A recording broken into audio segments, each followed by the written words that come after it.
Hello, listeners. This is Mubilu Musoke with another conversation on democratization of Africa, the case of Uganda in comparative perspective. If you recall, my last two conversations, I dealt with the issue of theory.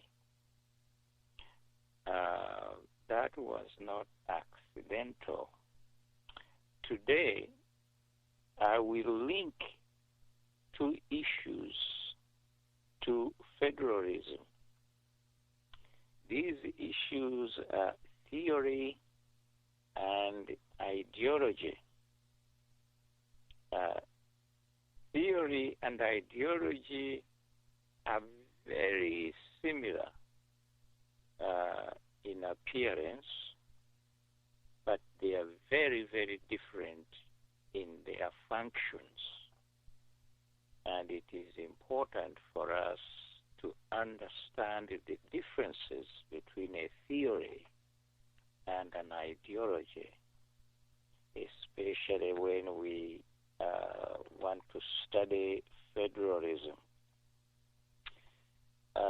The nature of theory shows that theory produces valid explanations or hypotheses which are empirically verifiable. So scientists do not make allegations and stop there. They inquire into certain subjects and find explanations for the phenomenon they are dealing with. In other words, theories have empirical, factual premises, whereas ideologies do not, as I will point out later on. Therefore, the main function of a theory is to solve problems. I hope you know that, and I hope everybody knows that. But in order to solve a problem, a theory must be valid. In other words, it must present you with a valid explanation of causal relationships which help you to solve the problem. Unfortunately, ideology is a different animal altogether. Ideologies compound problems instead of solving them. Now, this raises a fundamental question. What happened to Africa and other places, of course, where democracy is lacking and economic development, probably in a country like Uganda, totally absent? Part of the explanation is the absence of a valid theory to tackle our problems and solve them effectively. So theories are very important. They may be abstract and they may confuse people and they may look irrelevant, but we can't do with them. They are the reservoirs of knowledge. You cannot have knowledge without a theory. And as I told you, knowledge is indispensable to the solution of our problems. The political and economic problems Africa is facing have a common source. It is the absence of freedom. We need however, to distinguish sharply between theory and ideology before we can understand how freedom enables a society to solve its problems. There is an American saying. It goes like this. If it quacks like a duck, walks like a duck, then it is a duck. Well, believe it or not, an ideology quacks like a theory and almost walks like a theory, but it is not a theory.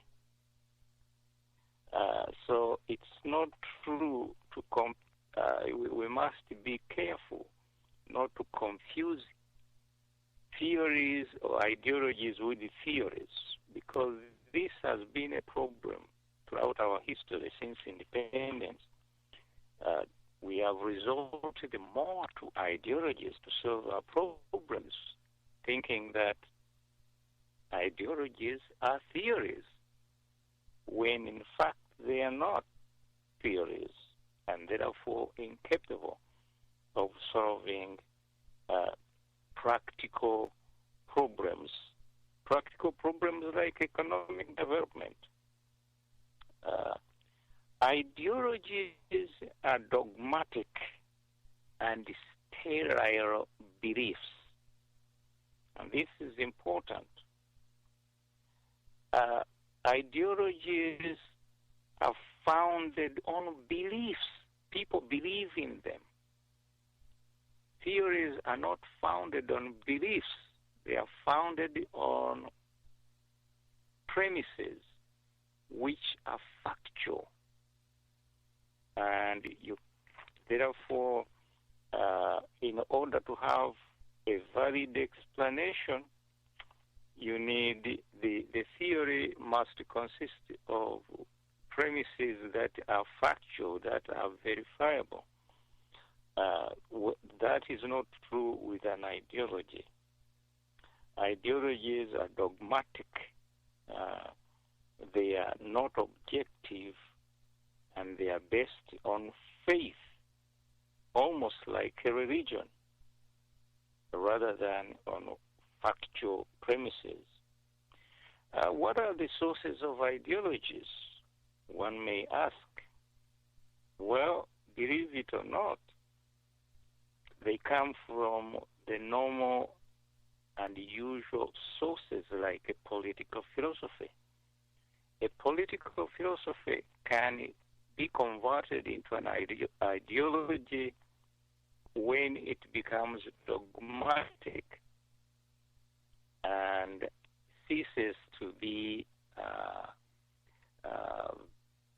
some form of enlightening the mind as to what the nature of a specific problem is. So, an invalid social theory, like the second source of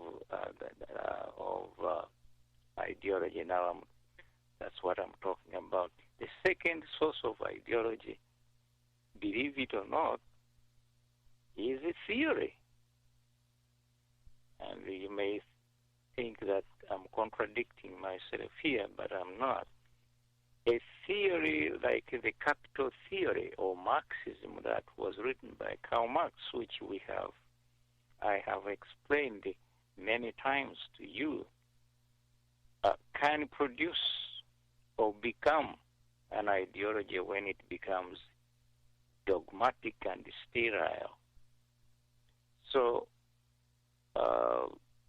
you can see that even a theory, when it ceases to contain empirical premises, factual premises in its structure, it ceases to be a theory and becomes an ideology. And this is true even not only communism, but also liberalism. In the United States, we have the two major parties, the Democratic Party and the Republican parties. These two parties are identifiable by their ideologies, which one can label.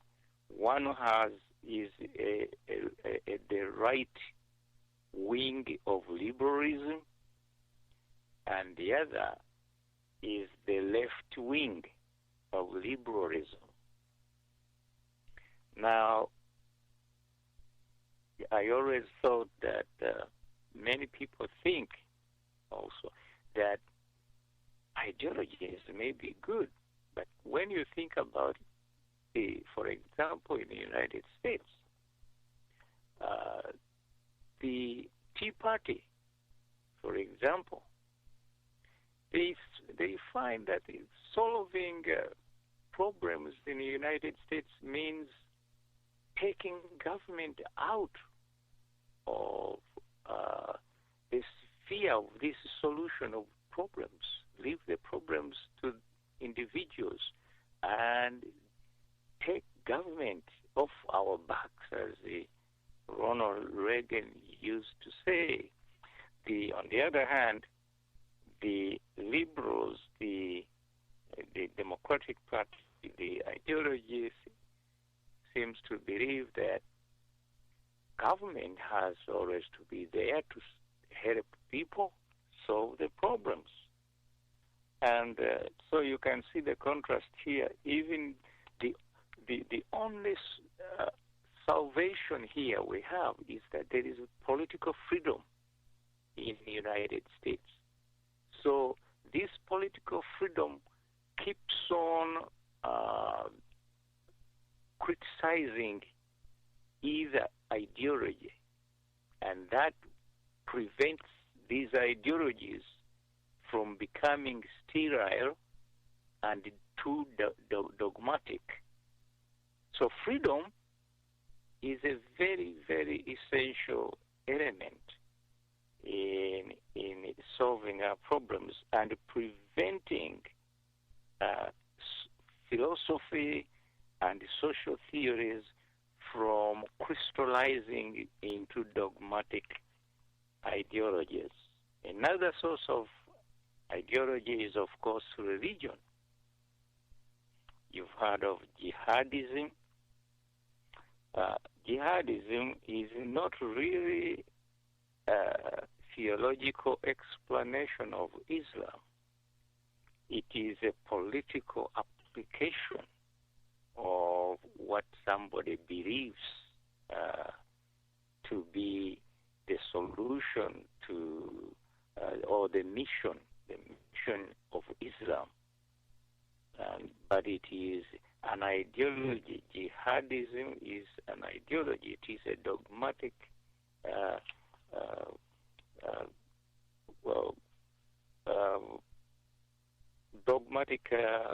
expression of Islam.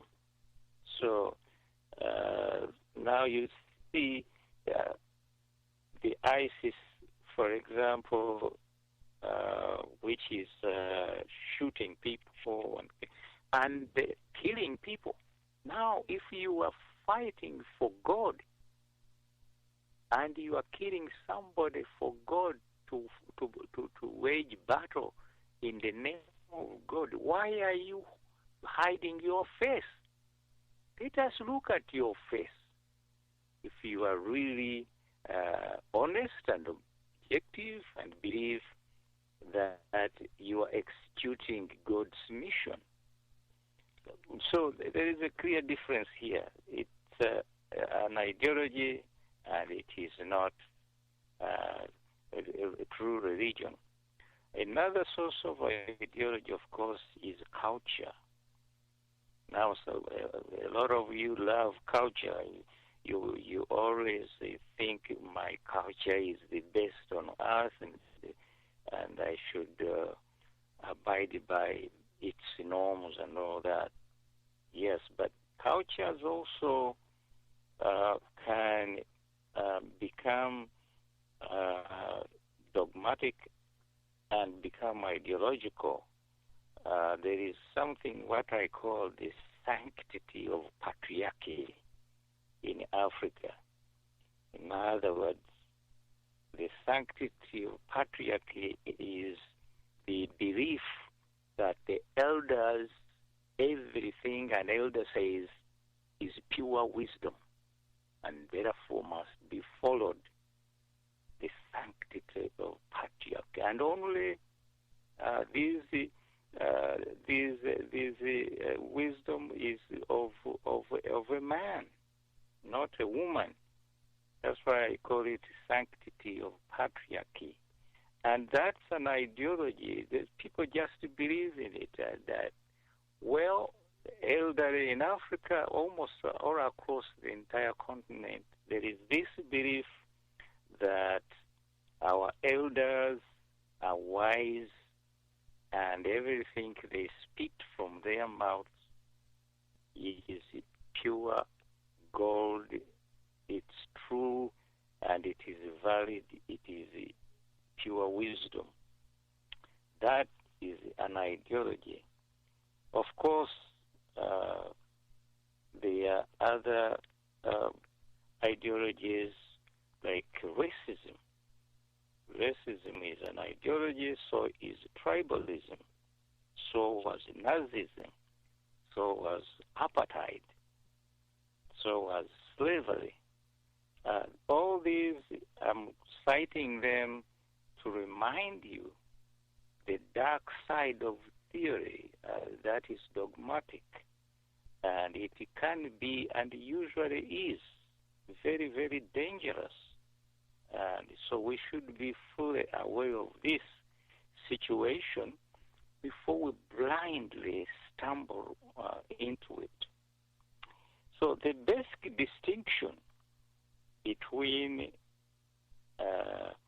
theory and ideology is that one is founded on faith, while the other is based on factual, empirical, verifiable premises. So that's the distinction. Now, I've talked about conspiracy theories in these conversations. Conspiracy theories are not theories at all. They are ideologies. There are two examples I will cite to support my argument. One is from Galabuzi, who has made a few comments on this radio. But before I do that, I must remind you that we live in a free world where transparency and accountability are increasingly the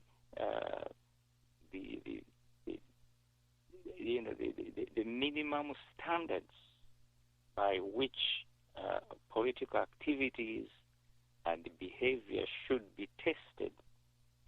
We therefore need to know when, for example, Garavis says we.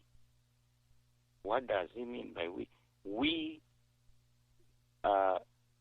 when Garavis draws a sharp line separating those who can get involved in the solution of Uganda's problems and those who have no legitimacy whatsoever to do so.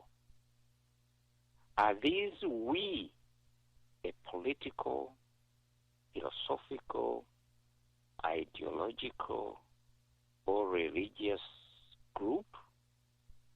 Whatever their description or composition, we should be very careful and fully alert when these distinctions, sharp distinctions, are made between we and them, or they, the where do the people derive the authority and legitimacy to draw the line as to who can and who cannot get involved in the search for the solution of problems, for example, affecting Uganda. So the issues of human rights, for example, are now universal issues. They affect the entire humanity. So we cannot divide people into we and them, others, if we are going to solve these problems. These issues, the human rights issues, are also moral issues which deal with poverty, development, freedom, equality, and justice. That these are issues that affect the entire humanity. So, how can you divide the humanity into these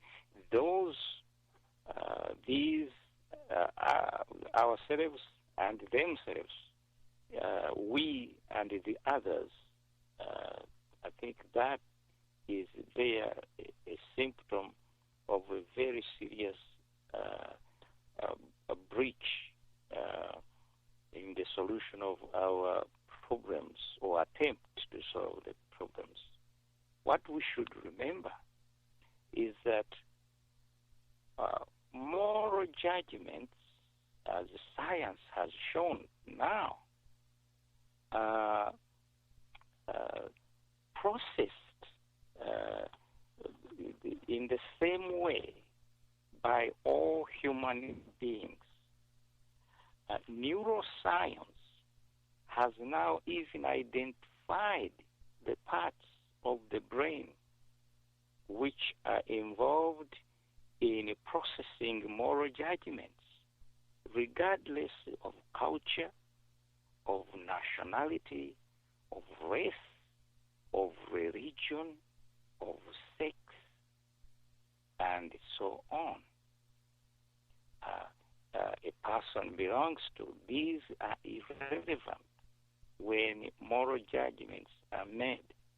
They are made in the brain, and MRI can scan and find these places where these judgments are made in the brain. So, and from a historical perspective, the creation of the United Nations in 1945 was a moral response to the violation of human rights in Europe, which involved the perpetration of the crime of genocide.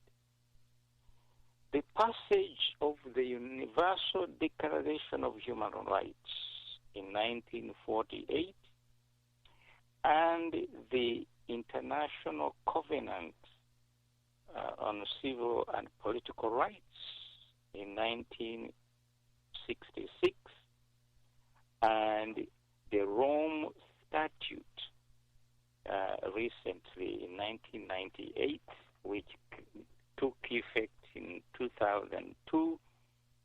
These are direct responses by humanity to prevent the repetition of ugly history that took place during the World War II, in which atrocities, war crimes, and genocide were justified and committed on sections of mankind by a racist ideology of Nazism. Therefore, from a moral and international law perspective, issues of protecting human rights are universal issues which involve moral judgments by the whole of humanity. So Galabuzi's attempt to draw a line to divide between problems that are exclusively Ugandan and therefore not the concern of other people in the world is a misconception of the nature and the universal character of the norms protecting human rights.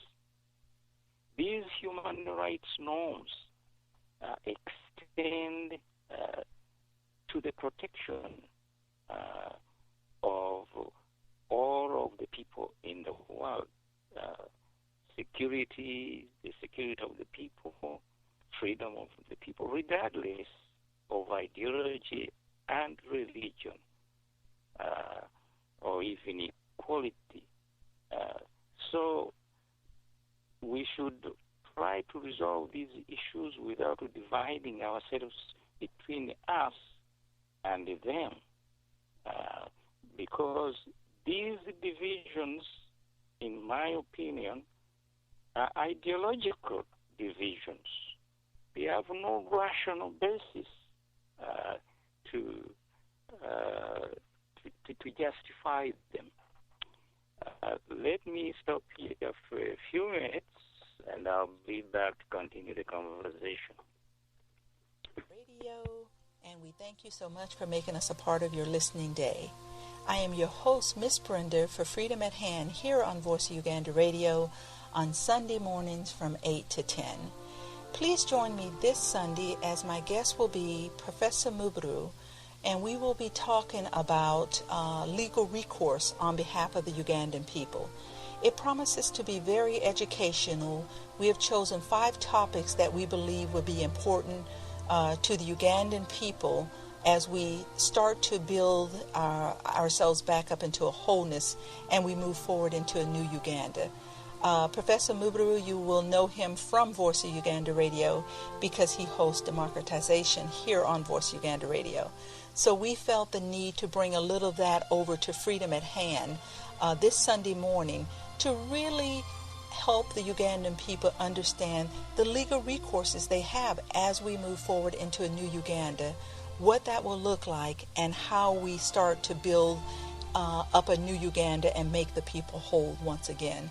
So please join me this Sunday morning for the first hour on Freedom at Hand, where my guest will be Professor Mubilu for what promises to be a very, very educational program.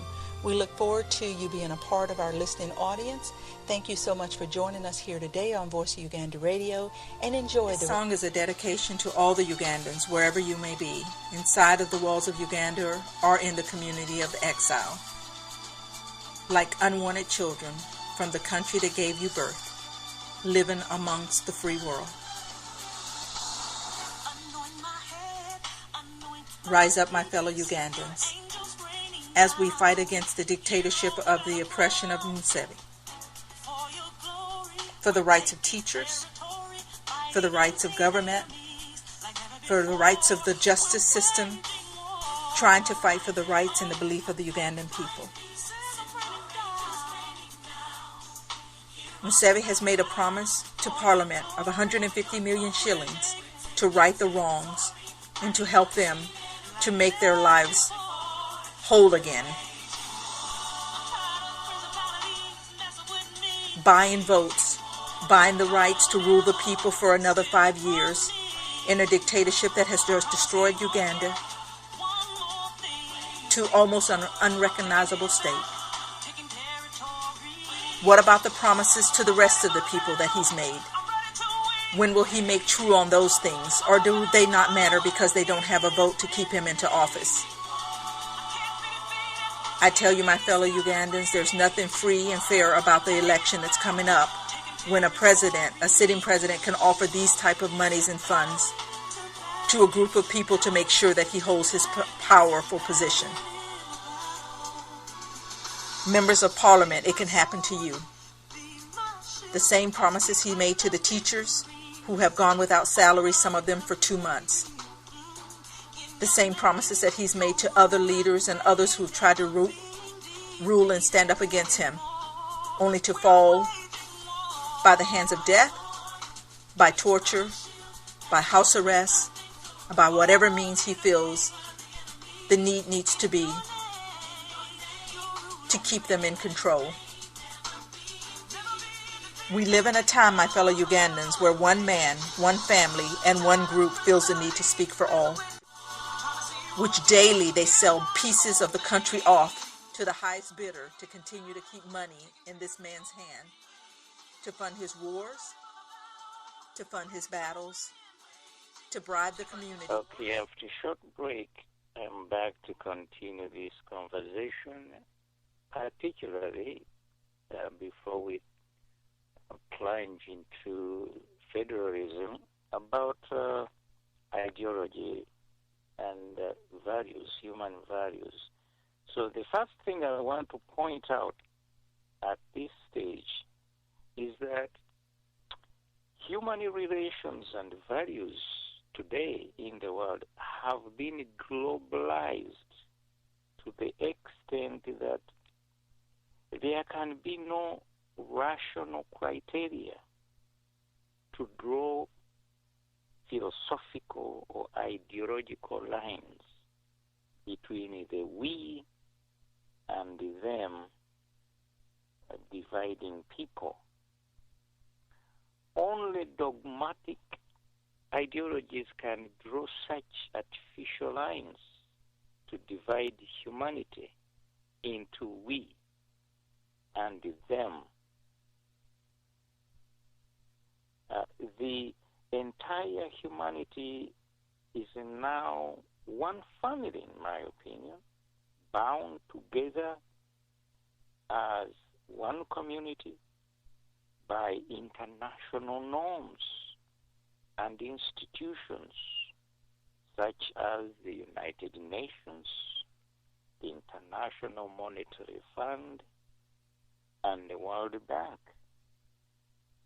The globalization process has created an economy and a political environment from which no section of humanity can regard itself as an exclusive we beyond which the other people in the world can express no opinions or condemn egregious actions of the leaders anywhere in the world, or demand that specific governments cease to do certain types or act certain behavior not acceptable by certain standards prescribed by international norms. So even immorality now is becoming globalized. Indeed, the world in which ideological condemnation of imperialism, which made sense during the Cold War, does not exist anymore. The factual basis, in other words, for the definition of imperialism has ideologically broken down and disappeared in the process of globalization. The perception of us as distinguished from the imperialists has no foundation anymore. During the Cold War, such an ideological definition made sense because, as Lenin wrote many years ago, capitalism was regarded as the highest stage of imperialism because capitalism, capitalist production that is, was viewed as evil Not today. Today, Chinese companies are doing business all over the world in exactly the same way as the companies from capitalist countries. If the capitalists were imperialists when they exploited African resources, the Chinese, who regard themselves as communists, are doing exactly the same thing in Africa. And therefore, they are imperialists. The labels of we and them have no ideological or even philosophical meaning anymore, because they have no factual basis for their sustenance. It is not an explanation of a valid social theory. Ideologies, by their nature, are dogmatic assertions without a rational, factual basis, as I've pointed out. Among irrational ideologies, history has rendered extinct, fortunately, Nazism and racism in the form of segregation in the United States, or apartheid in South Africa, and above all, communism in the Soviet Union. The radical changes in the economies of China and Cuba indicate clearly that communism is on the wane in those two countries, slowly giving way to liberalism. So it is on this basis that I would request the Galabs, in the interest of transparency, to tell us who these we are. Galabs has used the word we on two occasions, rejecting certain ideas originating from the West.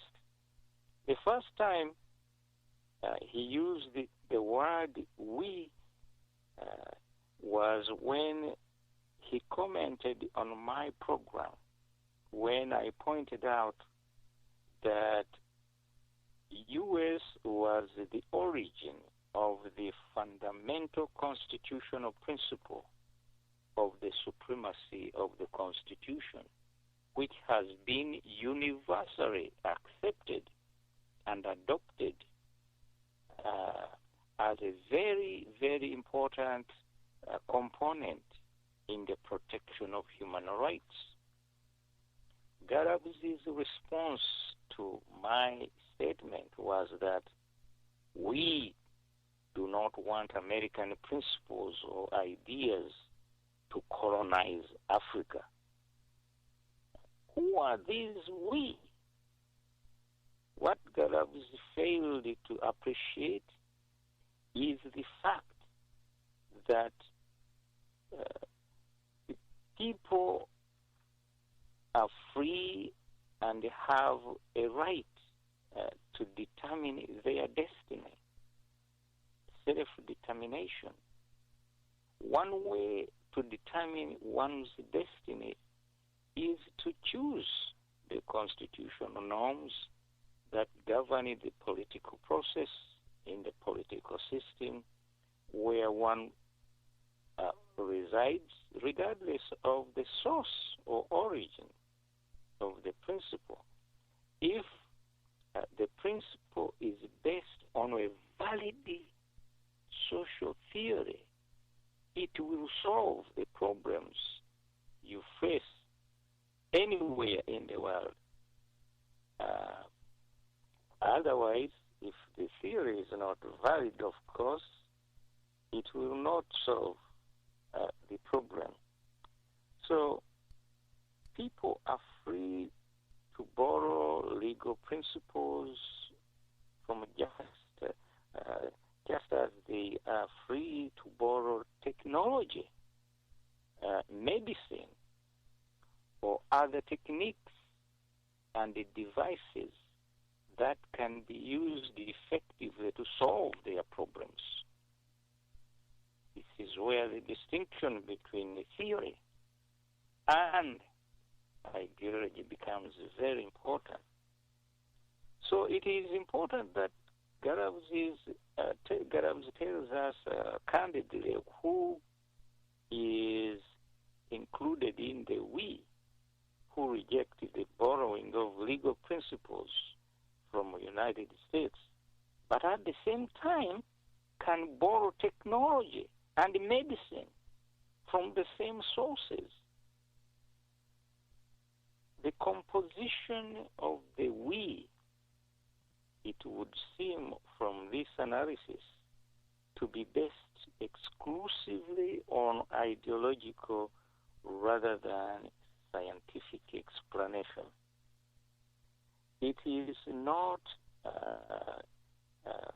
sustainable in practice. Moreover, whatever the composition of the we may be, it does not seem to be founded on rational principles. For example, in the case of Uganda, Galabs argued that Museveni is the victim of the so-called dark forces. Galabs is not yet ready and willing to reveal or expose to us in a candid debate of ideas. I know Galabs is fond of saying that we are not using our brains and our reasoning to solve problems. Well, here we are. I'm challenging him to use those same elements to solve these problems. My conclusion from the reasoning I have observed Galabs using is that he's actually talking about what he and other people like him call American imperialism. The only crucial question is how Museveni can deserve our sympathy, according to Galabs, as a victim of these undisclosed imperialistic dark forces. Museveni is not in power as a puppet of Americans. The process which brought Museveni to power in 1986 is well documented. It was not either controlled or financed by Americans. Museveni was an ambitious individual from the time he was a schoolboy. From those who know him very well, he always had ambitions to become a leader of Uganda. So Americans did not instill in Museveni that desire and ambition. The driving force behind Museveni is political. So it resides in Museveni's personality. Museveni was not put in power by Americans, so there's no reason for us to have sympathy for him, like Mobutu was in Congo. But even Museveni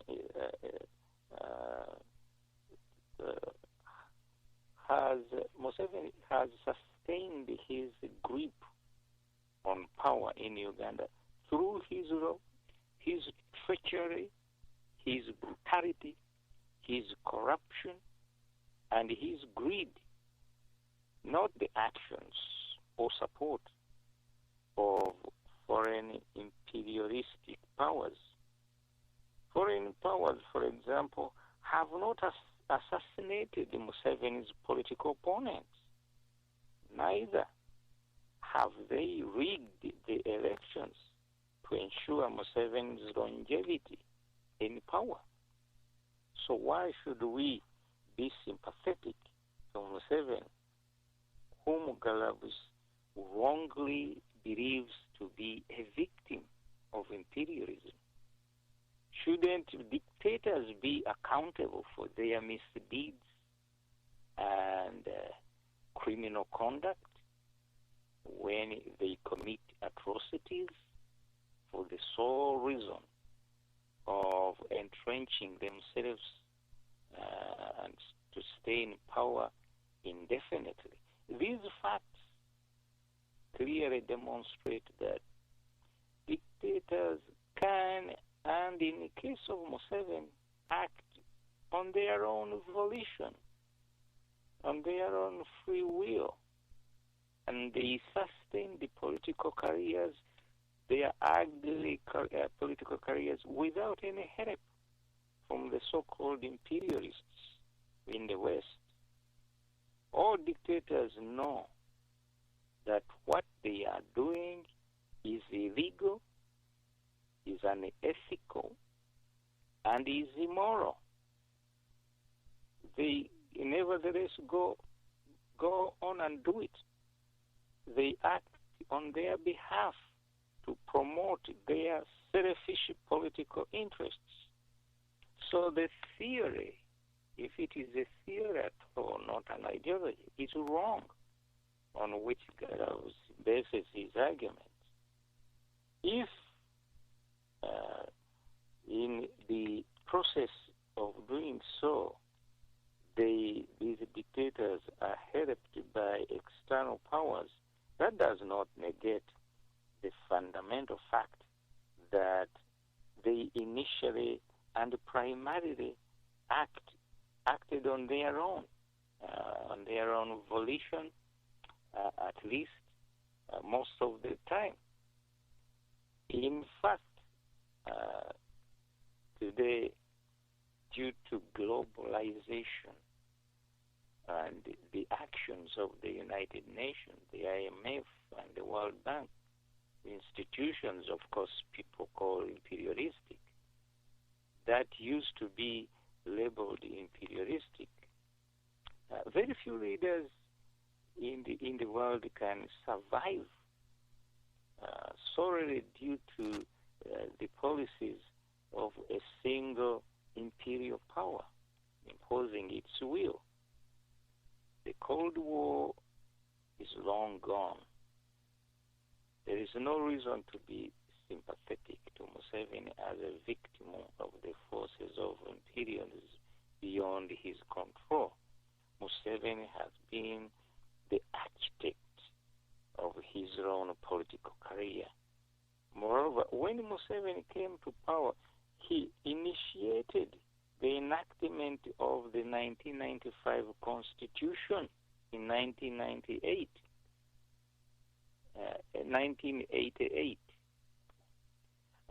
Museveni had great influence in determining the content of the 1995 Constitution.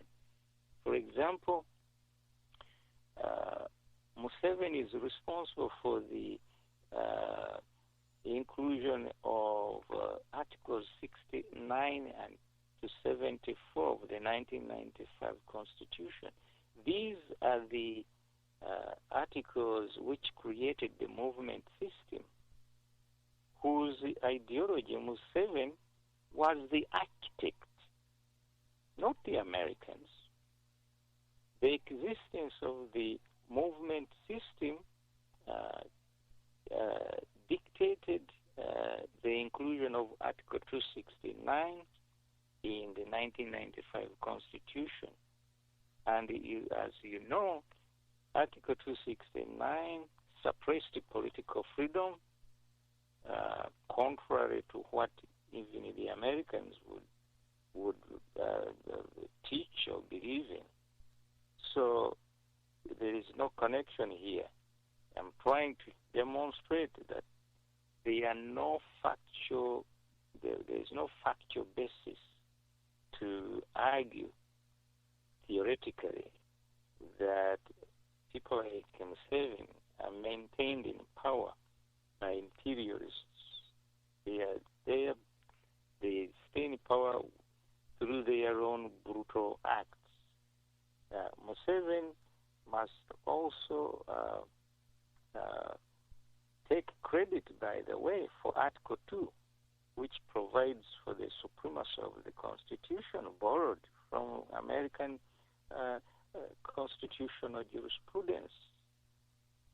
Similarly, Americans or any other foreign power, including China and Tanzania, which were ideologically closer to Museveni's ideological inclinations, cannot be blamed for Museveni's dictatorship in Uganda since 1986. Therefore, we cannot treat Museveni as a victim of any external forces from the West, from the East, or even from Africa. Garab's thesis seems to be woven around one of the two conspiracy theories. One conspiracy theory asserts that imperialism is responsible for all the problems that have plagued Africa since independence. Third world leaders are viewed as brainless stooges with no personal ambitions or even with no corrupt motives or interests to stay in power. The solution to this alleged tragedy is to cut off ties from the West and exist on the same form of self-reliance. All these forms of Western influence must be brought to an end. This conspiracy theory argues, hence the distinction between we and them. The second conspiracy theory, of course, claims that colonialism is the biggest curse Africa has ever faced. The colonialists at independence deliberately chose who to hand over power and independence. Therefore, the post-colonial leaders are stooges of the former colonial powers. They work in the interests of the former colonial regimes. They are puppets. As a result, the post-colonial African leaders serve the interests of the former colonial regimes. All policies and what they do are designed to serve the interests of the former colonial regimes. Moreover, the second conspiracy theory alleges that the colonial powers so thoroughly indoctrinated the Africans in such a way that Africans are incapable of thinking for themselves or making any moral judgments. Africans are basically political parasites that act consciously or not in the interests of former colonial regimes. They are devoid of any moral judgment about their predicament. These two conspiracy theories, in various ways, have been articulated by Garavs and Kasozi respectively. The question is, to what extent are these conspiracy theories valid? Since the two conspiracy theories are based on political convictions and strongly held ideological beliefs, not substantiated with objective facts. It is appropriate to refer to them as invalid theories, or more appropriately, ideologies. We should distinguish between theory and ideology based on the validity of the factual content of their premises. Ideologies are irrational because their premises are built on certain dogmatic convictions believed by their supporters, adherents of the ideology to be true, regardless of the evidence to the contrary. As a result, all ideologies contain strong elements of prejudice. That is why they tend to sharply distinguish between us and them. That is, those who are good and whose views and those who are bad, whose views are not acceptable. Racism is one of the best examples illustrating the nature of ideology. The racists believe in their convictions and would go to any length to enforce their beliefs. That explains the brutality of racism, tribalism, jihadism, and so on. In Nazi Germany, genocide was seen as a rational solution to the Jewish problem. Jews were contaminating the Aryan race. They had to be exterminated. That is an irrational ideology. In Rwanda, the slaughter of the Tutsis was unmitigated retaliation to what was conceived as a justifiable response to an enemy within, who had discriminated against the Hutus for centuries and treated them as less than human beings. In the U.S., slavery of the African Americans was seen as it was sanctioned by the Bible, and therefore mistreatment of slaves, which had no limit, was justifiable. Each slave owner had the power of life and death over his slaves. A slave owner could sell his slaves anytime as he wished. He could also determine how to punish them with no restraint from the rule of law. And the concept of rule of law did not extend to the master's treatment of his slaves. Ironically, slave masters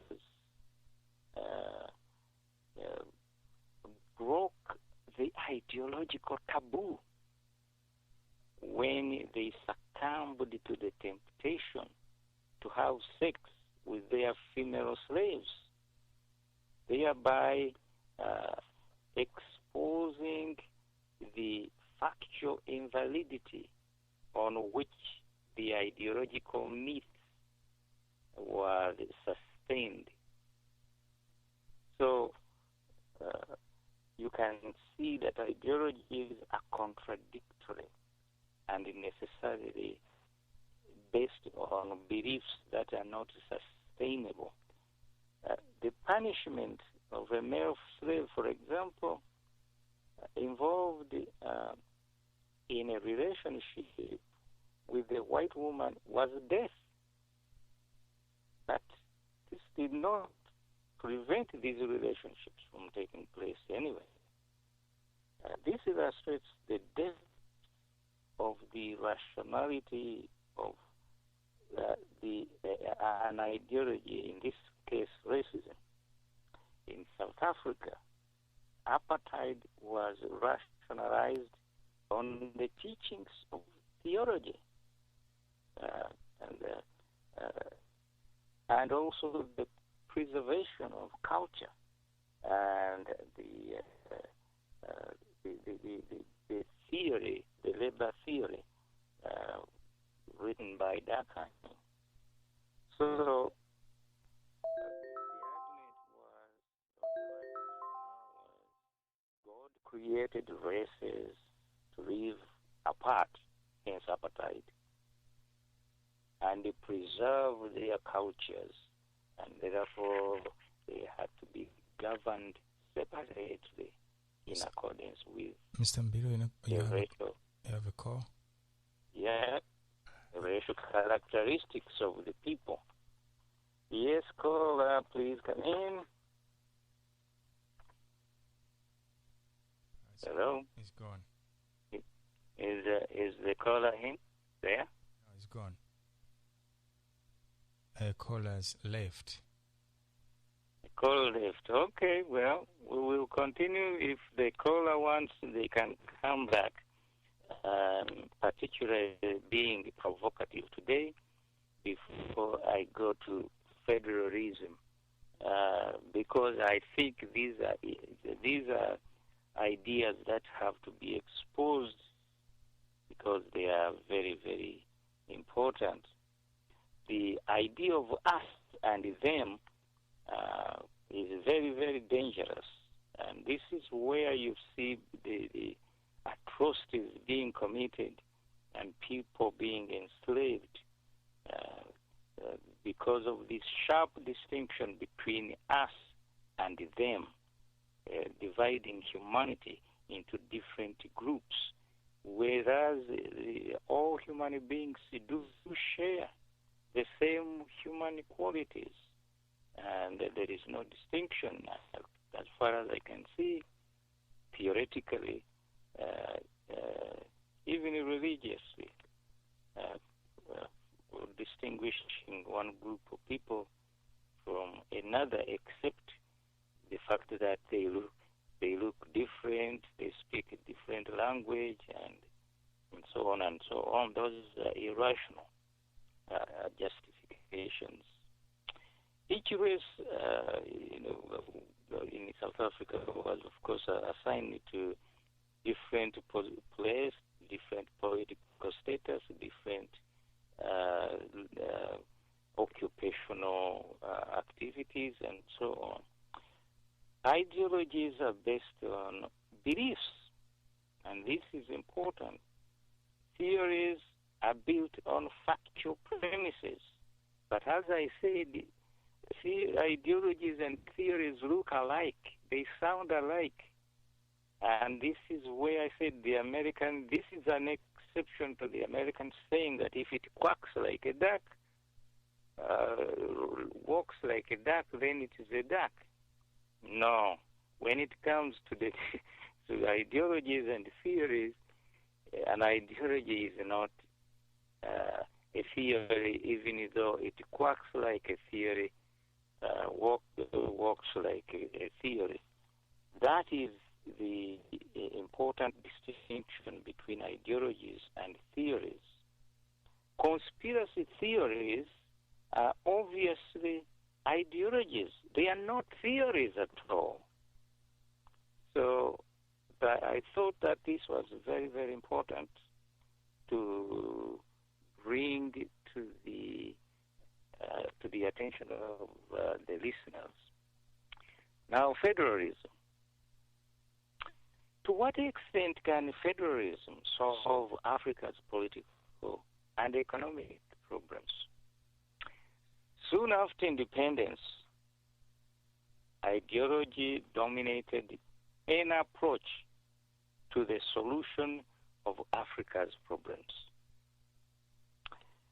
First came socialism, which centralized political power, which politicized the state institutions.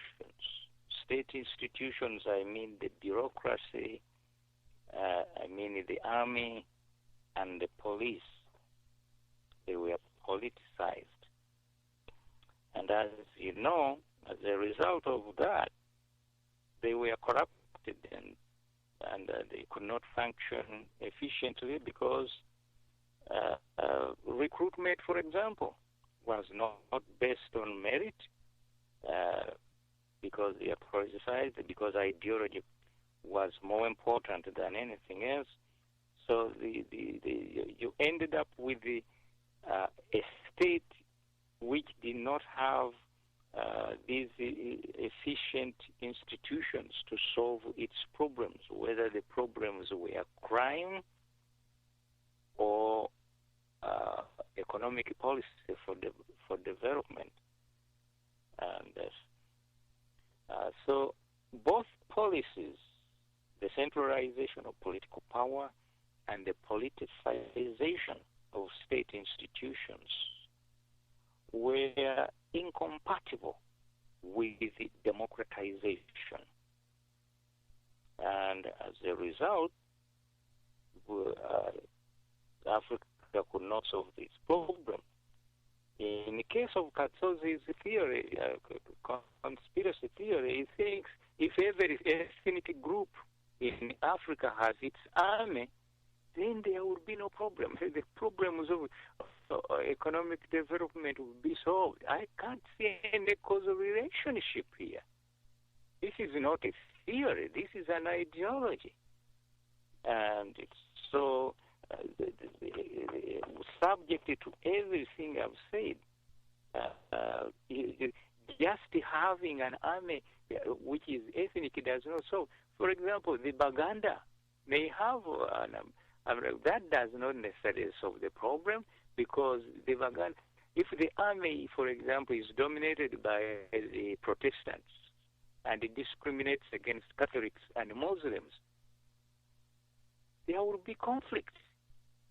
So the solution of this, we have to understand the nature of the problems we are dealing with. These are problems, discrimination.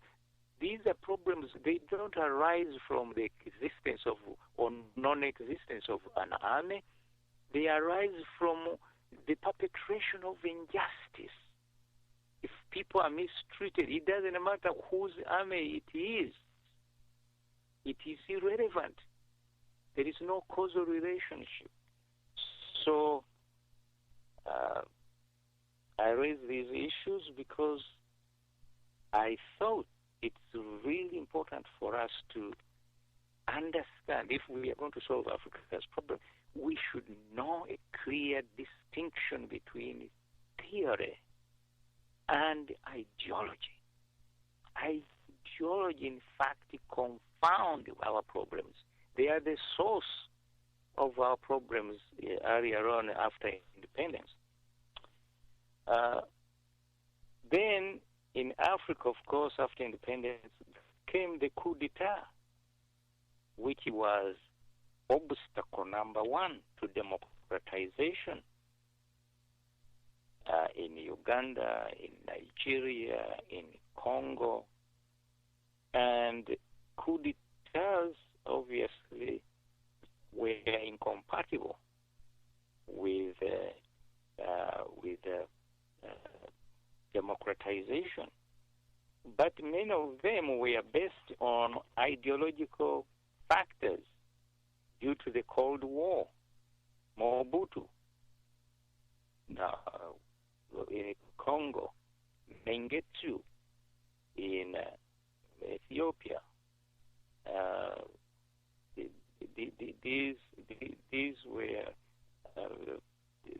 were men who were in power simply because the superpowers were fighting each other. And as the African proverb goes, when two bull elephants fight, it's the grass that suffers.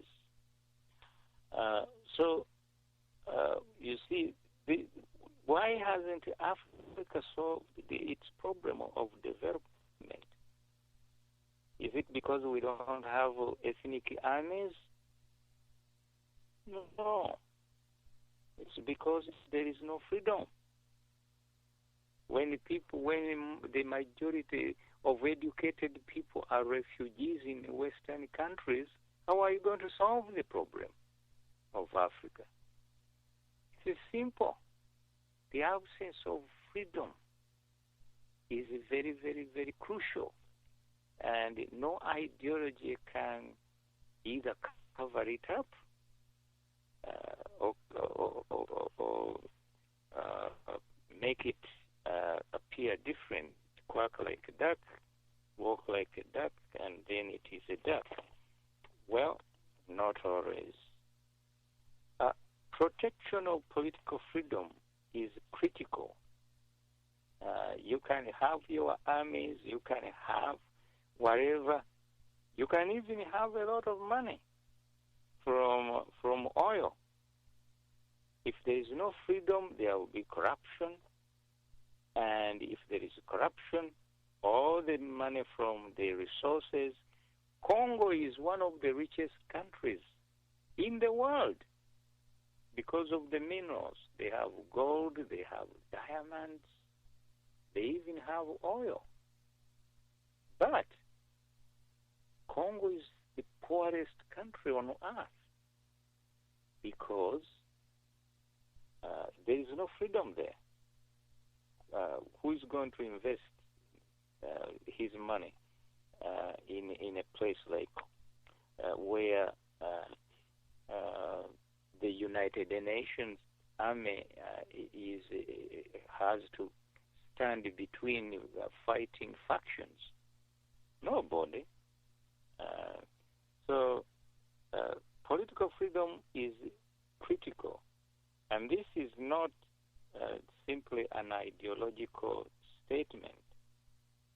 This is a theoretical statement, a statement based on the study of what has gone on in Africa, and reached a conclusion that that without freedom, a country cannot develop.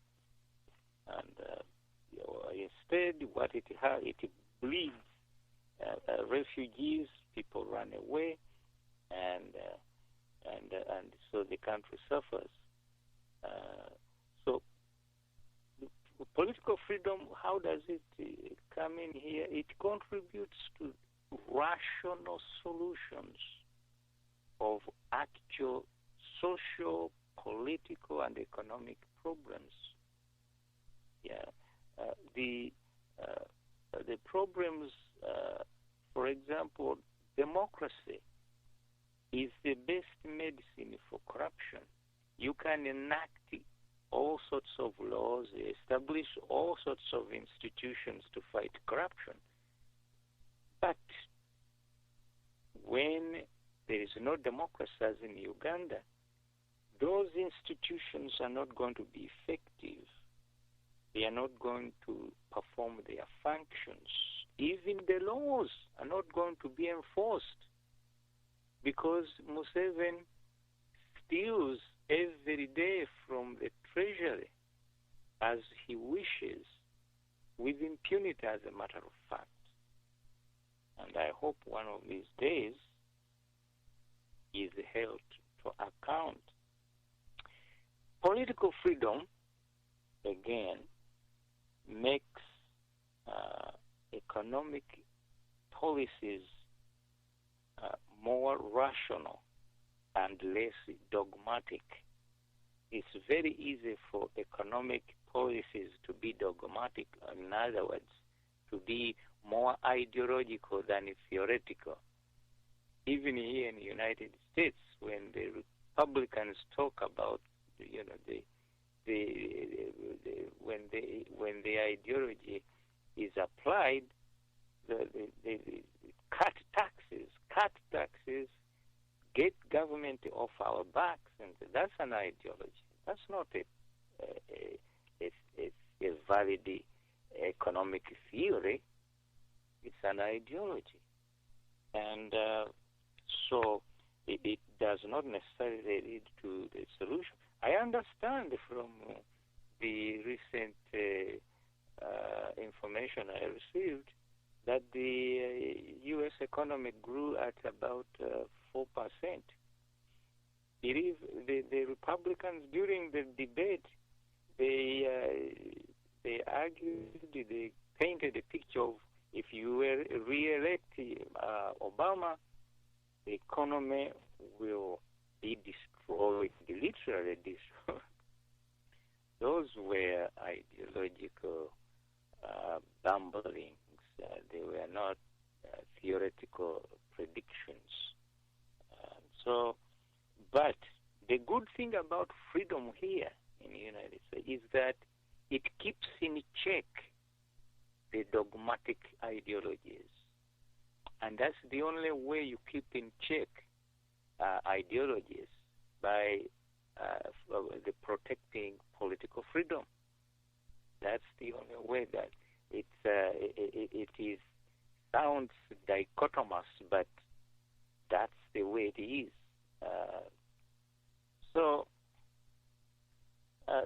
Then in Africa, there is what they call the emerging right to democracy. The emerging right to democracy, originally, the idea was raised by Thomas Frank in an article in the American Journal of International Law. And the emerging right to democracy, that means that people have a right to freedom, that the dictatorial regimes are violating their rights when they deny them freedom. And if people have a right to democracy, and this right to democracy is derived from the two documents, the Universal Declaration of Human Rights and the International Covenant on Civil and Political Rights. These two documents, when you read their articles 21 and 25, clearly there is a right to democracy. And a right to democracy is, of course, is the foundation for the protection of political freedom. And once political freedom is protected, the rest, as they say, will take its course. I'm going to stop here for a few minutes, and I'll be back to conclude the audience after a short break, a few minutes. I'm back to complete our conversation, and before I went into the break, I was talking about the right to democracy. The right to democracy, why is it important? And if it is rooted in international law, especially, it means that it is applicable to all the people on the globe. The right to democracy can also be the foundation for to demand a federal system of government. The right to democracy arises from the right under international law of every citizen of a country to effectively participate in their government. If they have that right, then the they have a right to establish or to even to exercise self-determination, as we shall see later on. Now, this may bring us to the concept of the properties of federalism. In order to, of course, fully understand federalism, we need to understand some theory, not ideology, but theory of what federalism is. One component of the properties of federalism is the vertical separation of powers within a country, the autonomy of governments, two governments within the same sphere, of the same political area. So the vertical separation gives the grants to people certain rights to determine how they are governed in their particular area. And that's what the federal governments are supposed to do. But of course, as I pointed out earlier, the real force behind this is freedom. First, you have to protect the freedom. In any case, you can never have a federal system without political freedom, as I will point out later. So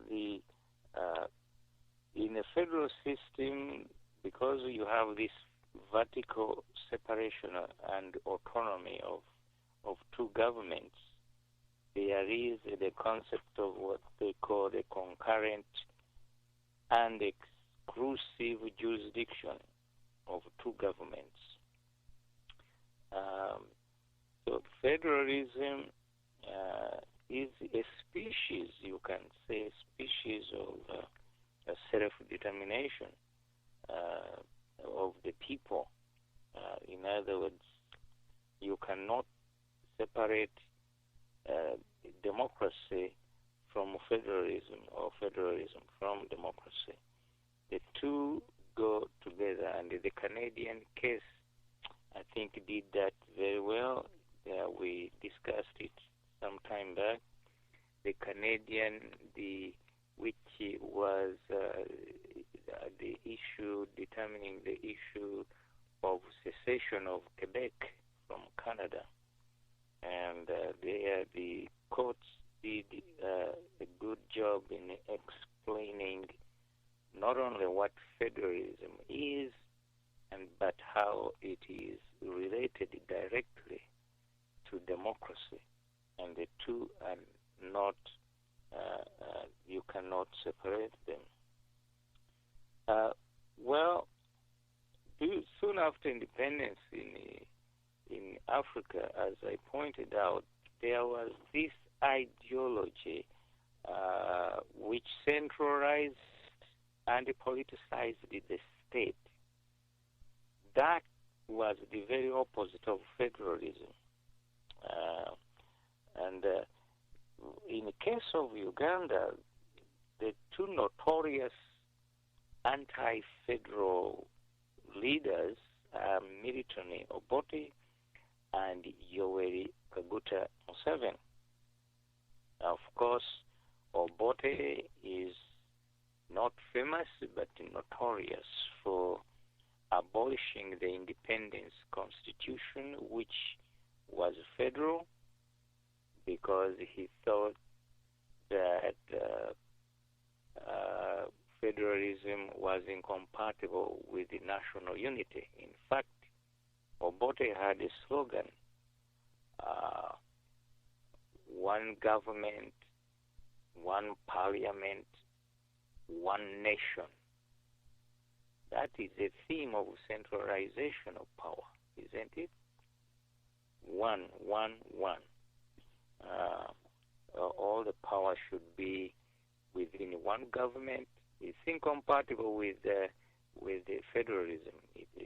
All power should be in one parliament, incompatible with federalism. And one nation, okay, but you can have one nation with many federal states. So the Obote was the enemy number one of federalism. So is Museveni. Museveni has even gone further. He used the deception. This is we've talked about this when we reviewed his book, the Sowing the Mustard Seed. Museveni, for example, does not want federalism in Uganda. He wants so-called regional tier, which he can control. You know, according to the theory of federalism, some of the there is sharing of police powers. Museveni wants to concentrate all the police powers, all the military powers in the central government. And so definitely he does not want a federal system of government. But, and this is a curious but, the same Museveni has been advocating for federal government for East Africa for decades. Now, what does that say about Museveni himself? Obviously, it says that he's a deceptive character. Why do you advocate federalism for East Africa, but not for Uganda? There are two answers, and they are both related. He does not want federalism in Uganda because he wants to control from top to bottom, appoint all the police chiefs in everywhere, in Choli, in Kigezi, and transfer them at will and so on, control the army. And second, of course, the second reason why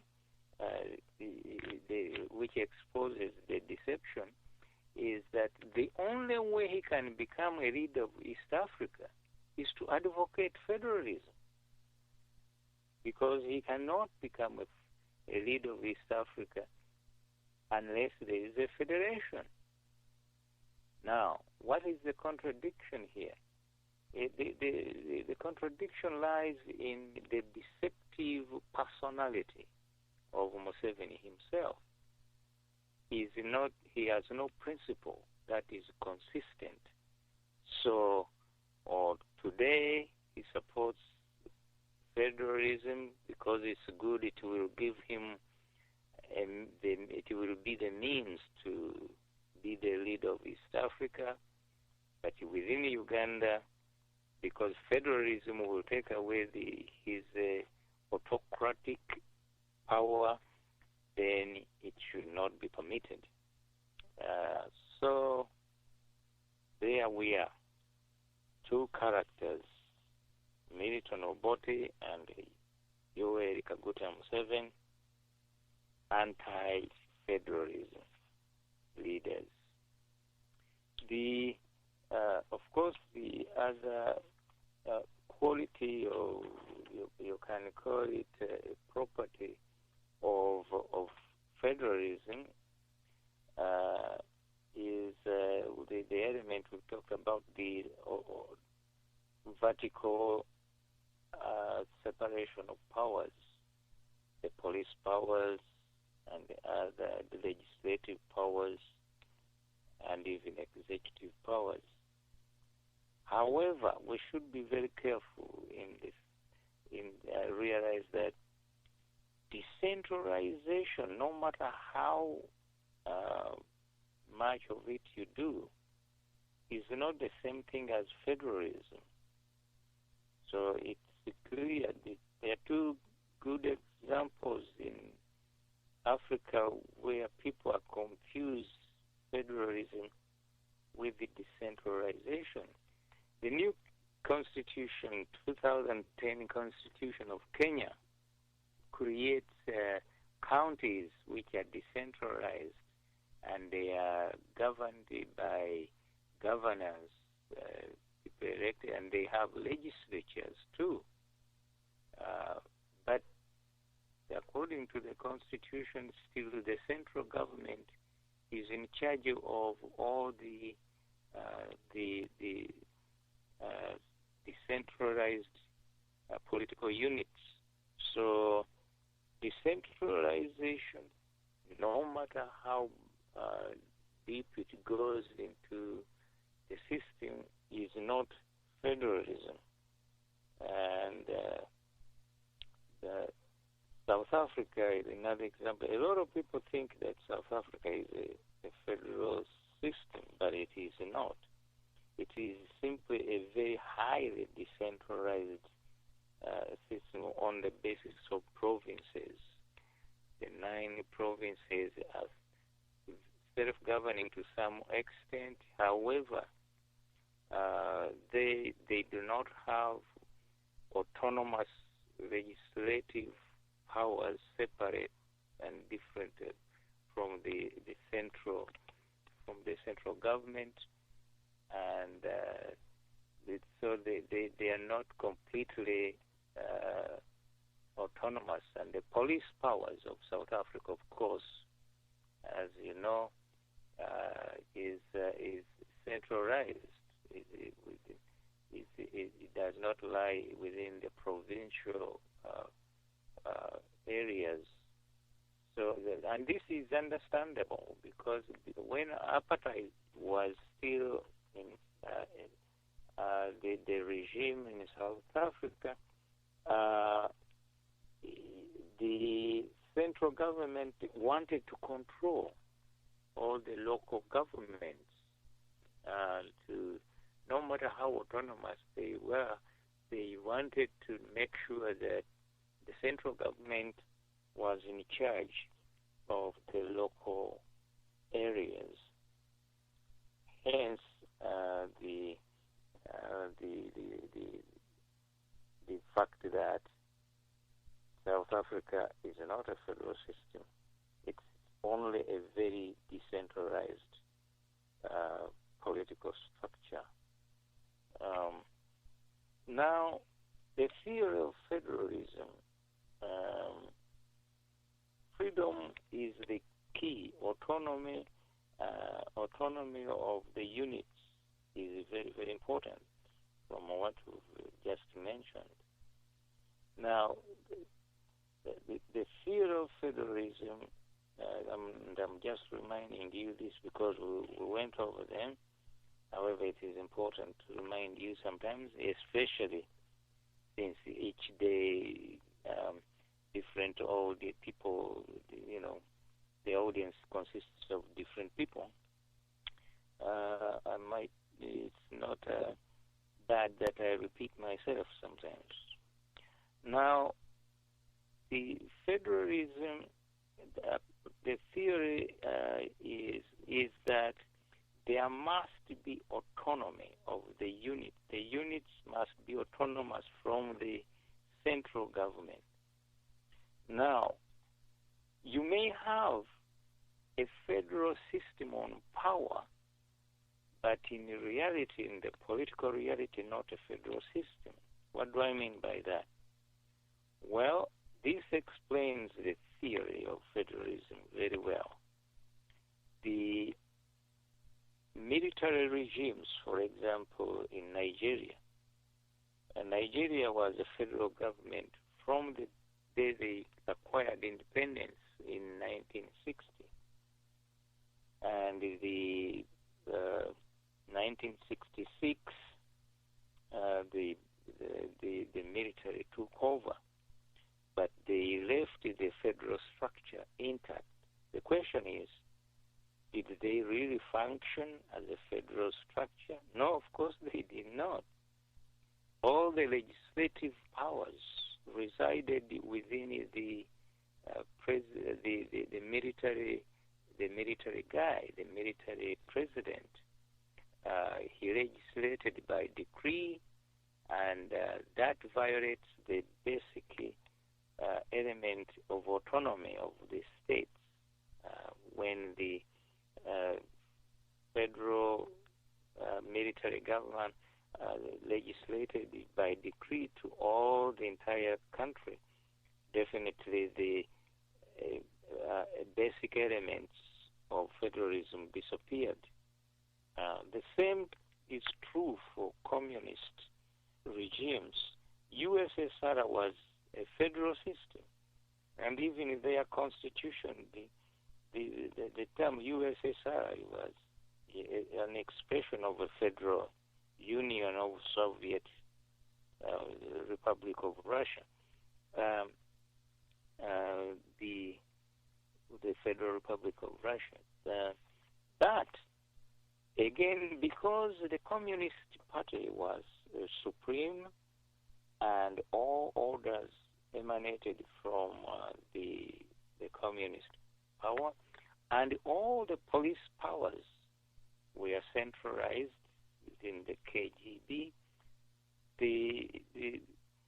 the Soviet Union was a federal system only on power, on paper, and not in political reality. And of course, the same was true much earlier in Africa during the colonial time. All the colonial territories, Uganda was a protectorate, Kenya was a colony, Tanzania was a mandate, but they were all structured the same way. They were governed under the system called indirect rule, and although these indirect rule units, which were based on ethnic or regional basis, they looked like federal, quacked like a federal, but they were not federal because the governor, who was the colonial ruler, had all the authority and the power to quash any decision. The local units under the indirect rule system, say Uganda, was still directly under the authority of the governor, and there was no autonomous exercise of political power within the different regions and the different districts. Each district, by the way, reflected a different ethnic group. And this is where Kasot says, well, we should go back to that. And these nations, did we vote to?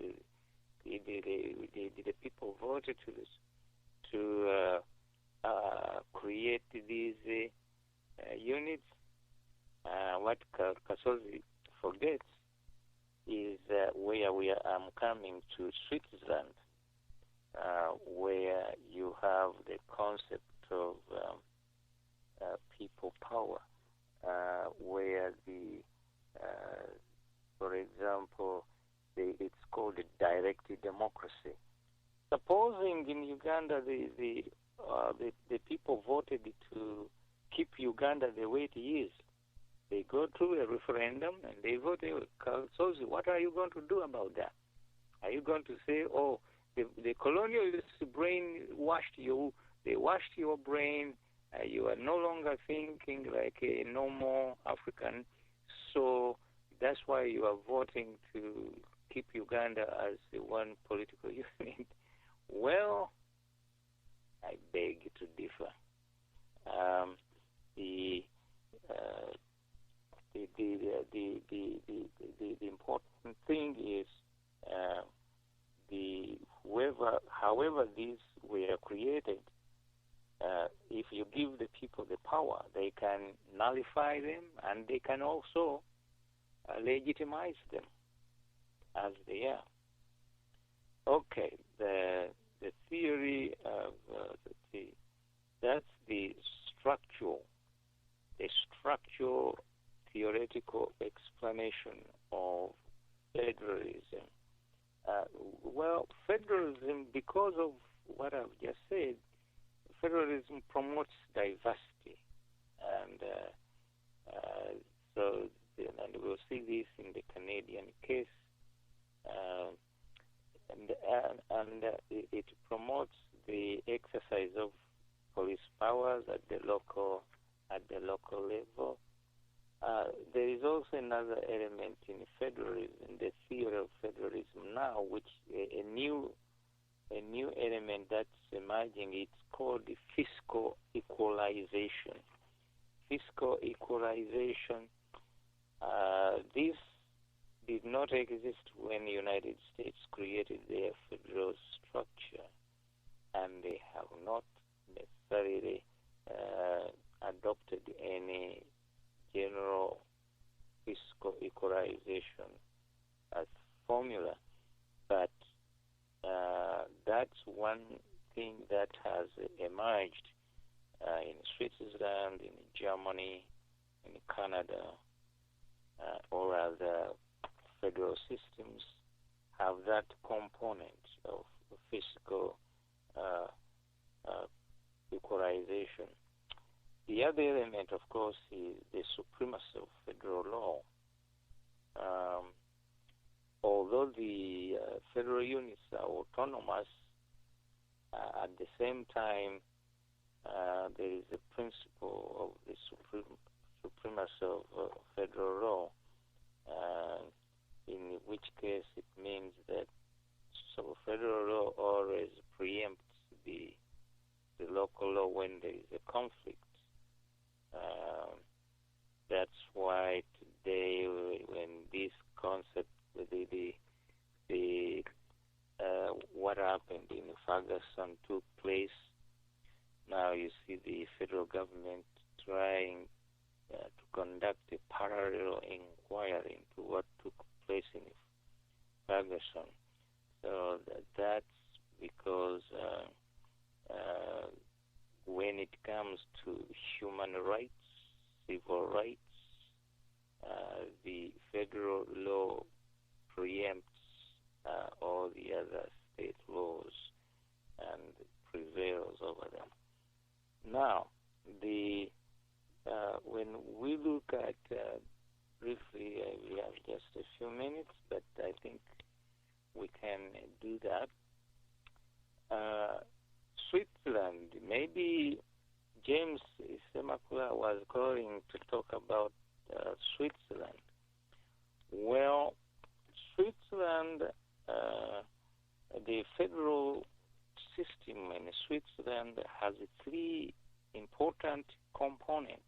You can even call them co-equal. It has a federal assembly, that's the legislature. It has a federal council, that is the executive. And it has the people, the voters, who exercise direct democracy. And each one of these controls, plays a big role in the legislative process. I think Semakula the last time was wondering whether Uganda or any other country can borrow the Swiss model, where the Swiss executive, the Federal Council, as they call it, how many people out there know who the president of Switzerland is? I bet nobody knows. Very few people would know. The reason is that in Switzerland, the president is elected by the Federal Council. The Federal Council exercises the executive powers of the Federal Union. Now remember, the cantons are different. Those represent the autonomous entities of the Federal Union.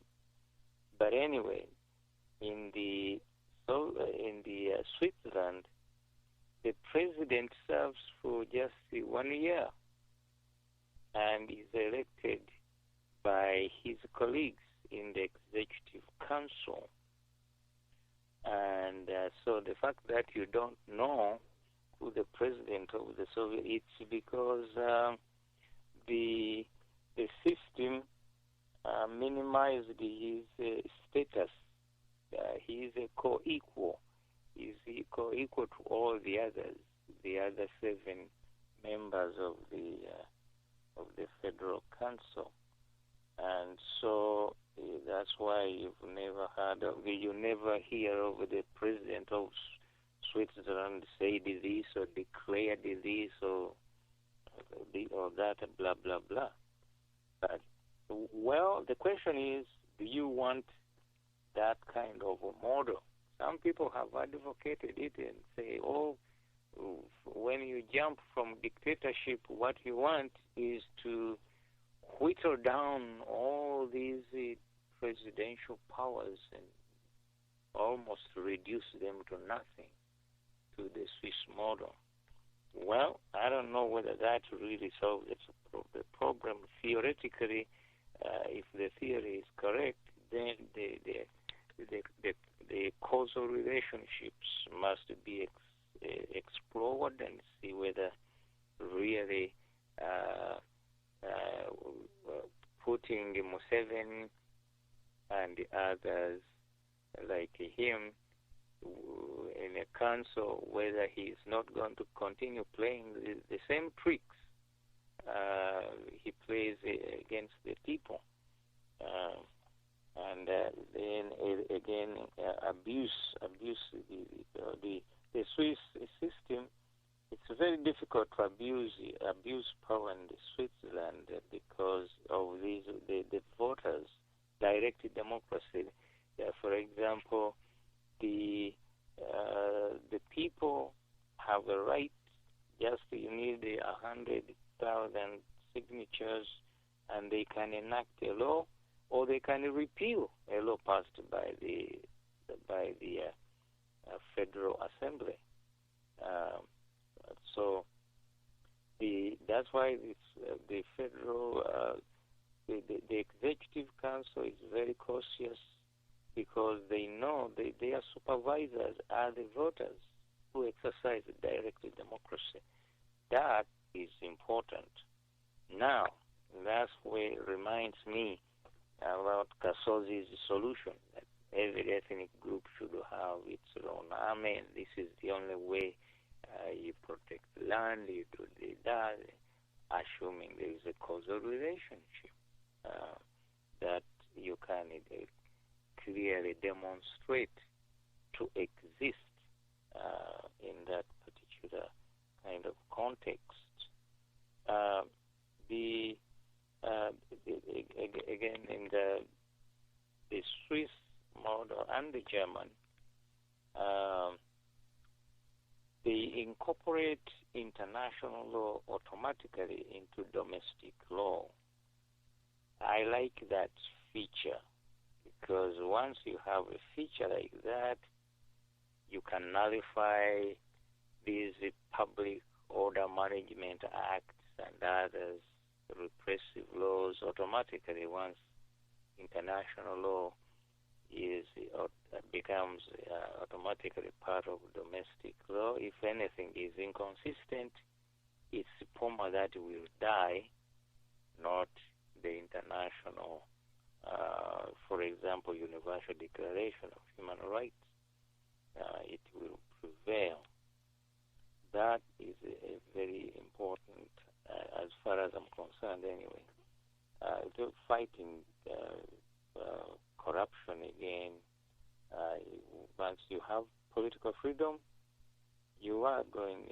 once you have a competitive political process, that's how you fight corruption.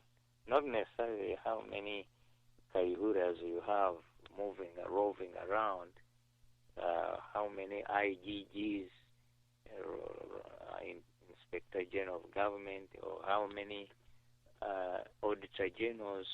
Auditor General always has unearthed numerous violations, corruptive violations of the law. but nothing has happened because there's no democracy in Uganda. Now, again, of course, in the Swiss model, in its most glaring way of exercise of directive democracy, for the creation of new cantons, for example, requires the populations of each canton to participate, and the majority of cantons must approve, and the population within the cantons that are affected must also approve. So that's direct democracy, and I think it's very, very important. Well, the Swiss model also has this element of the cantons. Germany too now has some elements of it. The cantons shape foreign policy. They participate according to Article 56 of the Constitution. They have a right to participate in foreign policy. Question is that good and advisable for a country like Uganda or not? I think it's up to the people to debate, and we should also be aware of the differences. For example, people power is very effective in Switzerland because the people are politically much more aware and educated about the issues they deal with than the people in Uganda, for example, or Africa for that matter, and any other African country. So they can, they can shape foreign policy, they can affect substantively the policies of the government, but first of all, they have to have the ability to participate.